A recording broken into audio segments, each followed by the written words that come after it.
السلام علیکم۔ کراچی میں فائرنگ سے آئس کریم پارلر کا مالک جاں بحق، علاقے میں فضا سوگوار اور ہر آنکھ اشکبار ہو گئی۔ لاش گھر آنے پر کوہرام مچ گیا۔ کیا آپ حالات حاضرہ سے آگاہی حاصل کرنا چاہتے ہیں؟ خبر کے پیچھے چھپے اصل حقائق جاننا چاہتے ہیں تو ابھی سبسکرائب کیجئے جلمل پاکستان کو اور ساتھ ہی گھنٹی کے نشان پر کلک کر دیں۔ آپ کو بتاتے چلیں کہ کراچی میں گرو مندر میں فائرنگ سے ایک شخص کے قتل کا واقعہ پیش آیا ہے۔ جاں بحق شخص آئس کریم پارلر کا مالک تھا۔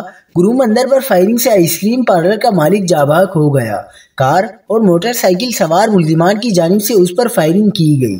پولیس کا کہنا ہے کہ مقتول آئس کریم پارلر کا مالک تھا۔ اس کے رشتہ داروں سے زمین پر تنازع چل رہا تھا۔ ملزمان آئس کریم پارلر پر آئے تو مقتول وہاں سے بھاگ گیا۔ اس دوران ملزمان نے تعاقب کرتے ہوئے فائرنگ کی۔